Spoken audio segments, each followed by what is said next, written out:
Saya Sugiati Tabrang, peserta program pendidikan guru penggerak angkatan kelima dari Kabupaten Bulukumba, Provinsi Sulawesi Selatan.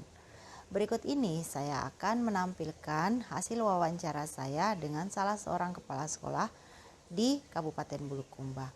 Wawancara ini berkaitan dengan tugas demonstrasi kontekstual modul 3.1. Selamat menyaksikan.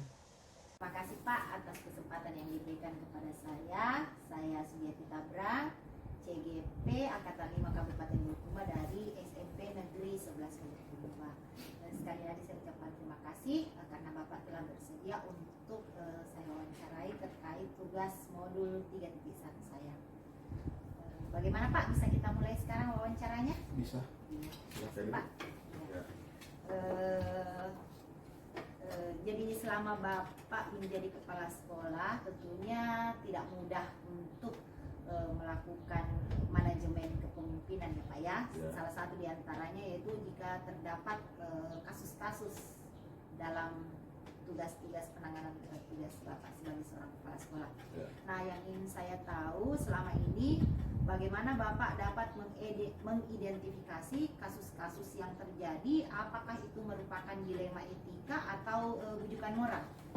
Ya, terima kasih Ibu Sugiati ya, ya dari SMP 11 Bulukumba. Ya, untuk mengidentifikasi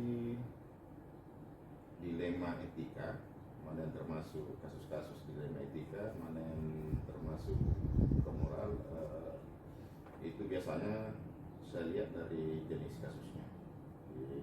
Jika jenis kasusnya itu sudah berkaitan dengan pelanggaran aturan yang ada, itu sudah berarti itu masuk di bukan apa lagi namanya? Rujukan moral. Itu masuk di rujukan moral. Tidak termasuk dalam kasus yang tergolong dilema etika. Jadi dari jenis kasusnya. Jadi kata kuncinya adalah di kasusnya itu apakah tidak melanggar peraturan. Kalau sudah melanggar aturan yang ada, itu masuk di rujukan moral, tidak masuk di jenis dilema etika. Saya kira begitu. Oh begitu Pak ya. Jadi saya bisa simpulkan bahwa Bapak melihat dari jenis kasusnya. Iya, jenis kasusnya. Oke, terima kasih. Saya lanjut ke pertanyaan kedua Pak. Ya. Selama ini bagaimana Bapak menjalankan pengambilan keputusan di sekolah Bapak ini, terutama kasus-kasus di mana ada dua kepentingan yang sama-sama benar atau sama-sama mengandung nilai kebajikan?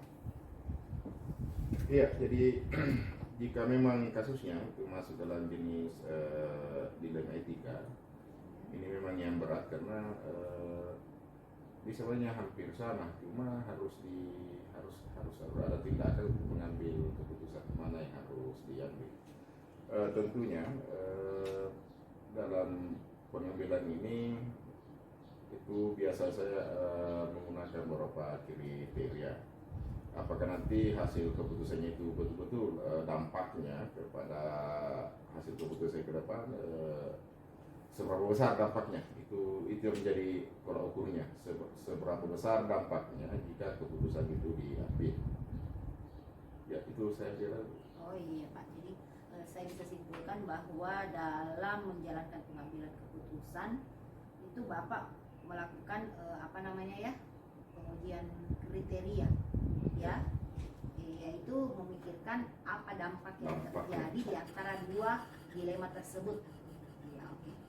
Selanjutnya Pak, pertanyaan ketiga, langkah-langkah atau prosedur seperti apa yang biasa Bapak lakukan selama ini terkait dilema etika atau kasus-kasus? Untuk penanganan kasus-kasus yang termasuk dalam jenis dilema etika, yang biasa saya lakukan selama ini adalah mencari tahu dulu apa masalahnya, letak masalahnya di mana, siapa, dan seterusnya.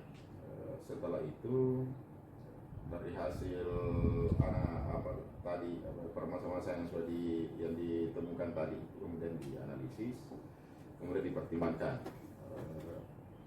mana yang nanti dampaknya yang terbaik atau yang tidak merusak dari hasil hukum itu yang diprioritaskan. Iya, oke.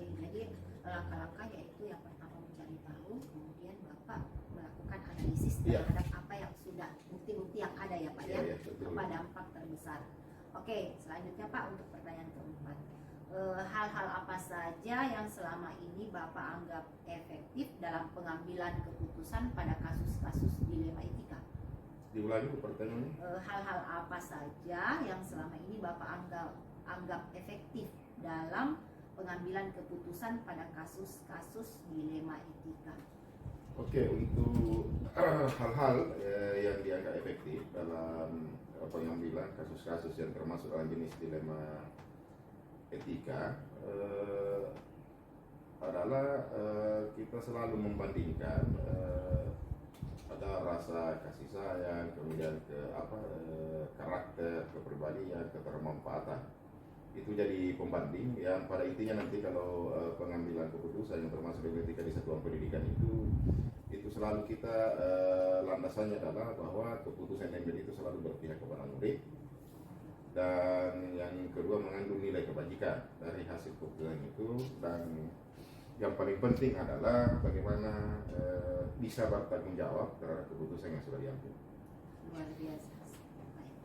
Luar biasa tentang apa yang Bapak lakukan, efektivitas dalam penanganan kasus. Jadi intinya Bapak yang pertama memikirkan bahwa apakah kasus itu berpihak kepada murid, kemudian yang kedua tentunya memikirkan nilai-nilai kebajikan yang universal, dan yang paling utama adalah apakah keputusan tersebut bisa dipertanggungjawabkan. Ya, oke. Selanjutnya Pak, saya ke pertanyaan yang kelima. Tentunya dalam menangani kasus-kasus dilema etika, Bapak tidak mungkin tidak mendapatkan tantangan ya. Kalau saya boleh tahu, hal-hal apa saja yang selama ini yang merupakan tantangan bagi Bapak dalam pengambilan keputusan tersebut? Iya, untuk pengambilan keputusan yang termasuk dalam kasus-kasus dilema etika ini memang sangat berat. Kenapa?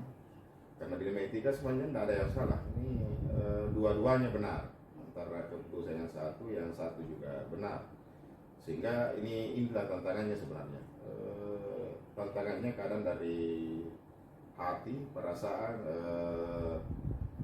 rasa kemanusiaan yang biasa tiba-tiba timbul, yang akhirnya ini nanti lari ke ego, ke pribadi. Tetapi yang terpenting dari itu adalah bagaimana kita bisa mengambil pembanding, misalnya dari orang lain dan lain sebagainya, atau ada referensi lain bisa jadi pembanding, sehingga ini keputusannya tidak ke pribadi, tapi secara umum, walaupun nanti ini kan ada rasa sayang, rasa dan lain sebagainya yang timbul untuk pengambilan keputusan. Oh iya, jadi ini Pak, jadi saya mengambil kesimpulan bahwa tantangan terberat dalam pengambilan keputusan itu sebenarnya berasal dari dalam diri pribadi Bapak ya. Bahwa sebenarnya nilai-nilai kemanusiaan menjadi sebuah tantangan tersendiri karena dikhawatirkan akan menimbulkan ego. Ya, oke. Sehingga Bapak mengambil langkah tersebut. Kemudian saya ke pertanyaan ke-6. Apakah Bapak memiliki sebuah tata cara atau jadwal tertentu dalam sebuah penyelesaian kasus dilema etika? Maksud saya, apakah Bapak ketika mengalami atau menemukan kasus yang merupakan dilema etika itu Bapak langsung menyelesaikan di tempat, atau Bapak memiliki sebuah jadwal untuk menyelesaikannya?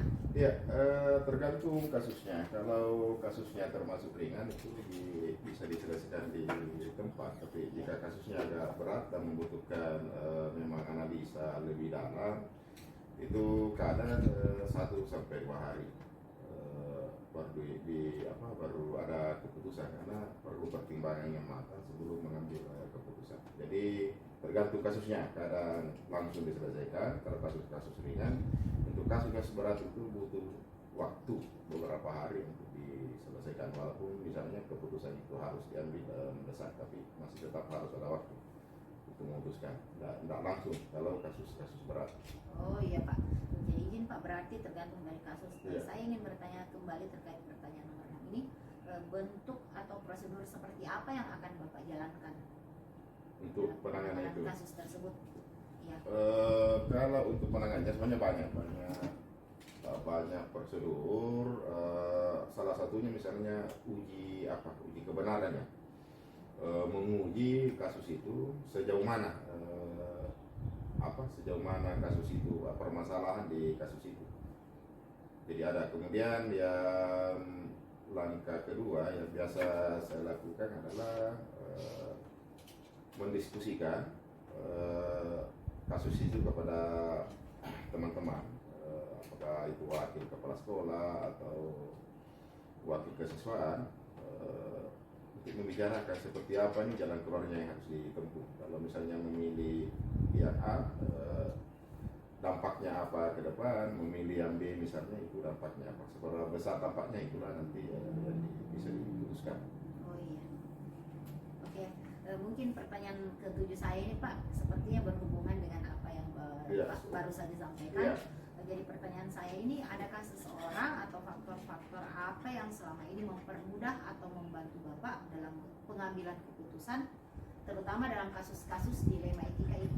Ya, untuk kasus dilema etika, karena memang agak rumit dalam pengambilan keputusan yang tidak bisa serta-merta. Ini biasanya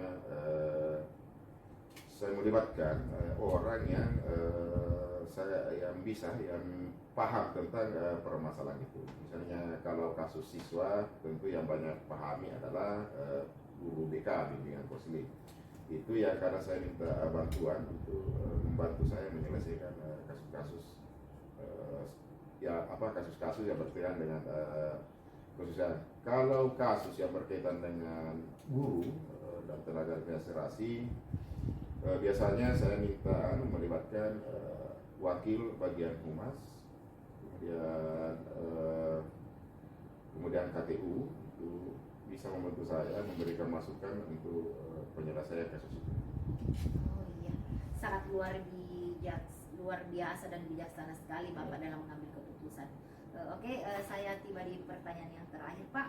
Jadi dari semua hal yang telah Bapak sampaikan tadi ya, dari pertanyaan pertama sampai sekarang, apa pembelajaran yang bisa Bapak petik terkait dengan pengalaman Bapak dalam mengambil keputusan dilema etika ini? Ya, ini sebenarnya untuk dilema etika memang luar biasa. Tentu tidak semudah itu seorang pimpinan bisa melakukannya dengan baik ya, sesuai dengan diharapkan. Tetapi dari berbagai kasus yang pernah kita tangani itu kita bisa belajar banyak. Jadi tambah banyak kasus yang pernah ditangani dan diputuskan, itu tentunya seorang pemimpin atau kepala sekolah itu tambah terlatih untuk menyelesaikan kasus yang ada. Kenapa? Karena sudah banyak pembanding atau referensi yang pernah dikatakan, dan juga ada kasus yang sama kemudian muncul lagi, ya tentunya ini tidak terlalu berat karena sudah ada pembanding yang sebelumnya. Jadi ini luar biasa untuk yang dilema etika ini, itu hampir di sekolah itu terjadi, hampir setiap saat terjadi. Jadi, benar dan benar, tetapi harus diputuskan salah satu. Sekira begitu.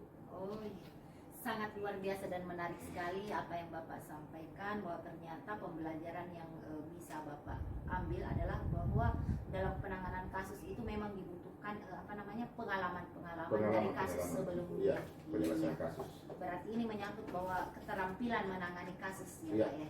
Iya. Terima kasih Pak atas penjelasan dan kesediaan Bapak untuk saya ajak berwawancara terkait tentang dilema etika ini. Mudah-mudahan bisa bermanfaat bagi saya pribadi dan bagi pengembangan untuk program tugas saya di Guru Penggerak. Terima kasih banyak Pak. Iya, terima kasih Bu. Semoga programnya lancar dan bisa menyelesaikan diklatnya. Pendidikan calon guru penggerak. Ya. Terima kasih Pak. Iya. Mari, assalamualaikum. Waalaikumsalam.